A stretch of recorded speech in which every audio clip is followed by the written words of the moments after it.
दोस्तों, क्या तुमने कभी सोचा कि दौलत और गुरूर इंसान को कहां तक ले जा सकते हैं? ये है एक शख्स जिसका खजाना इतना था कि उसकी चाबियां कई ताकतवर लोग उठा नहीं सकते थे, मगर एक दिन सब कुछ लम्हों में जमीन में दफन हो गया। कौन था कारून और उसका अंजाम इतना इबरतनाक क्यों हुआ? कारून हजरत मूसा अलैहिस्सलाम के चचा यसहर का बेटा था। खूबसूरत और हसीन शक्ल का आदमी था।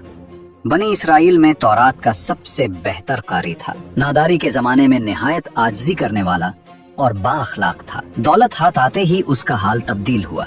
कहा गया है कि फिरौन ने उसे बनी इसराइल पर हाकिम बना दिया था। इस एतबार से ये इसराइली होकर भी जालिम फिरौन का जालिम साथी था कि फिरौन बनी इसराइल पर ऐसे आदमी ही को मुकर्रर करता जो बहर सूरत उसके साथ वफादार होता और उसके मफादात की निगरानी करता। अल्लाह ताला ने उसे इतने खजाने दिए थे कि उनकी चाबियां उठाना एक ताकतवर जमात पर भारी पड़ता कि उस जमाने में मालो दौलत की हिफाजत के लिए बड़े बड़े कमरे बनाए जाते जिन पर भारी ताले और पेचीदा किस्म की चाबियां होती।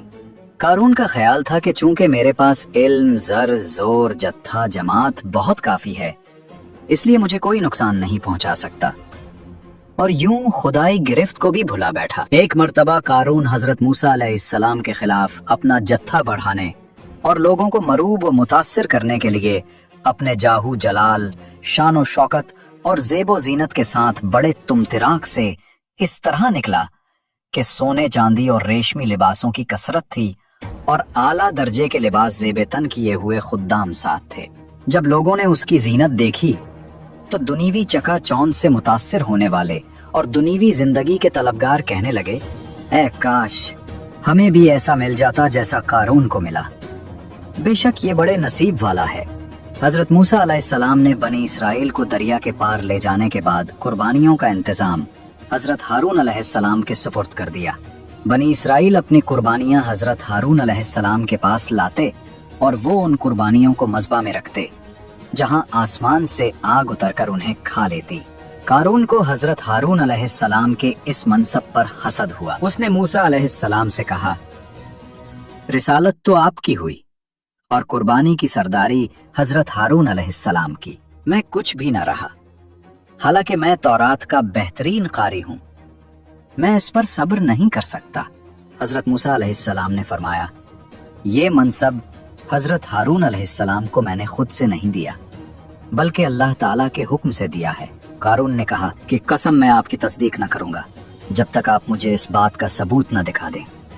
इसकी बात सुनकर हजरत मूसा अलैहिस्सलाम ने बनी इसराइल के सरदारों को जमा किया और उनसे फरमाया, अपनी लाठियां ले आओ।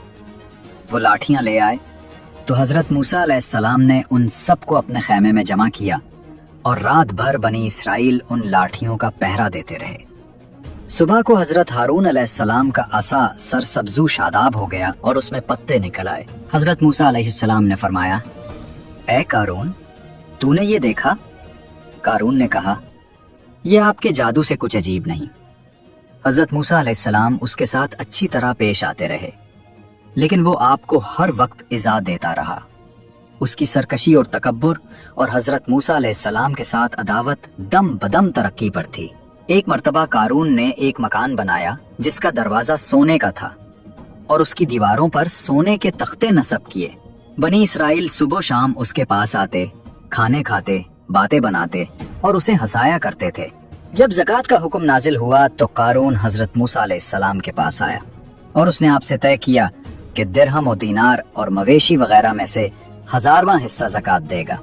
लेकिन जब घर जाकर उसने हिसाब किया तो उसके माल में से इतना भी बहुत कसीर होता था। ये देखकर उसके नफ्स ने इतनी भी हिम्मत ना की और उसने बनी इसराइल की एक जमात जमा करके कहा, तुमने हजरत मूसा अलैहिस्सलाम की हर बात में इताअत की, अब वो तुम्हारे माल लेना चाहते हैं तो तुम इस बारे में क्या कहते हो? उन्होंने कहा, आप हमारे बड़े हैं, जो आप चाहें हुक्म दीजिए। कारून ने कहा, फलानी बदचलन औरत के पास जाओ और उससे एक मुआवजा मुकर्रर करो कि वो हजरत मूसा अलैहिस्सलाम पर तोहमत लगाए। ऐसा हुआ तो बनी इसराइल हजरत मूसा अलैहिस्सलाम को छोड़ देंगे। चुनाचे कारून ने उस औरत को कसीर माल और बहुत से वादे करके ये तोहमत लगाने पर तैयार कर लिया और दूसरे दिन बनी इसराइल को जमा करके हजरत मूसा अलैहिस्सलाम के पास आया और कहने लगा, بنی اسرائیل آپ کا انتظار کر رہے ہیں کہ آپ انہیں واعظ و نصیحت فرمائیں۔ حضرت موسیٰ علیہ السلام تشریف لائے اور بنی اسرائیل میں کھڑے ہو کر آپ نے فرمایا، اے بنی اسرائیل، جو چوری کرے گا اس کے ہاتھ کاٹے جائیں گے، جو بہتان لگائے گا اسے اسی کوڑے لگائے جائیں گے، اور جو زنا کرے گا اور اس کی بیوی نہیں ہے تو اسے 100 کوڑے مارے جائیں گے، اور اگر بیوی ہے تو اس کو سنگسار کیا جائے گا یہاں تک کہ مر جائے۔ یہ سن کر قارون کہنے لگا، یہ حکم سب کے لیے ہے، خواہ آپ ہی ہوں۔ حضرت موسیٰ علیہ السلام نے فرمایا، خواہ میں ہی کیوں نہ ہوں۔ قارون نے کہا، بنی اسرائیل کا خیال ہے کہ آپ نے فلاں بدکار عورت کے ساتھ بدکاری کی ہے۔ حضرت موسیٰ علیہ السلام نے فرمایا، اسے بلاؤ۔ وہ آئی تو آپ علیہ السلام نے فرمایا، اس کی قسم جس نے بنی اسرائیل کے لیے دریا پھاڑا اور اس میں راستے بنائے اور تورات نازل کی، تو جو بات سچ ہے وہ کہہ دے۔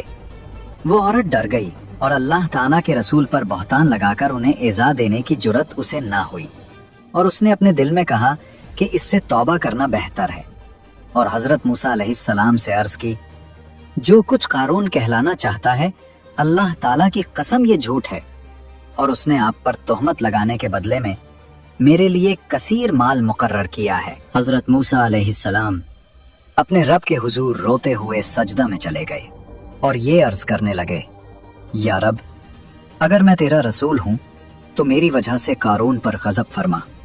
اللہ تعالیٰ نے آپ کو وحی فرمائی کہ میں نے زمین کو آپ کی فرمان برداری کرنے کا حکم دیا ہے، آپ اسے جو چاہیں حکم دیں۔ حضرت موسیٰ علیہ السلام نے بنی اسرائیل سے فرمایا، اے بنی اسرائیل، اللہ تعالیٰ نے مجھے قارون کی طرف بھی اسی طرح رسول بنا کر بھیجا ہے جیسا فرعون کی طرف بھیجا تھا، لہٰذا جو قارون کا ساتھی ہو وہ اس کے ساتھ اس کی جگہ ٹھہرا رہے، اور جو میرا ساتھی ہو وہ اس سے جدا ہو جائے۔ یہ سن کر سب لوگ قارون سے جدا ہو گئے، اور 2 شخصوں کے علاوہ کوئی قارون کے ساتھ نہ رہا۔ پھر حضرت موسیٰ علیہ السلام نے زمین کو حکم دیا کہ انہیں پکڑ لے، تو وہ لوگ گھٹنوں تک دھس گئے۔ پھر آپ نے یہی فرمایا تو وہ کمر تک دھس گئے۔ آپ یہی فرماتے رہے حتیٰ کہ وہ لوگ گردنوں تک دھس گئے۔ اب وہ بہت منتیں کرتے تھے، اور قارون آپ کو اللہ تعالیٰ کی قسمیں اور رشتہ داری کے واسطے دیتا تھا، مگر آپ علیہ السلام نے اس طرف توجہ نہ فرمائی، یہاں تک کہ وہ لوگ بالکل دھس گئے اور زمین برابر ہو گئی۔ حضرت قتادہ رضی اللہ عنہ فرماتے ہیں، وہ لوگ قیامت تک دھستے ہی چلے جائیں گے۔ بنی اسرائیل نے قارون اور اس کے ساتھیوں کا حشر دیکھ کر کہا، حضرت موسیٰ علیہ السلام نے قارون کے مکان، اس کے خزانے اور اموال حاصل کرنے کے لیے اس کے خلاف دعا کی ہے۔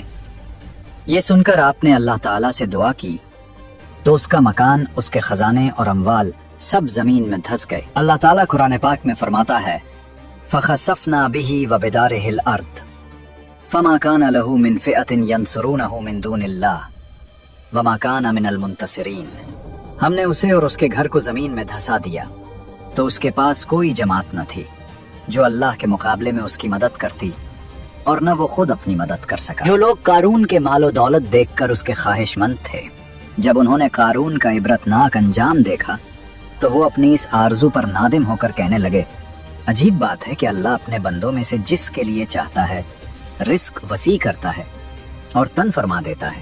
اگر اللہ ہم پر احسان نہ فرماتا تو ہمیں بھی دھسا دیتا۔ بڑی عجیب بات ہے کہ کافر کامیاب نہیں ہوتے۔ پیارے ویورز، قارون کے حالات اور اس کے عبرتناک انجام میں اپنے مال و دولت کی کثرت پر غرور و تکبر کرنے، دنیا کو آخرت پر ترجیح دینے، گناہ اور ظلم و زیادتی کے ذریعے زمین میں فساد پھیلانے والوں کے لیے بڑی عبرت و نصیحت ہے۔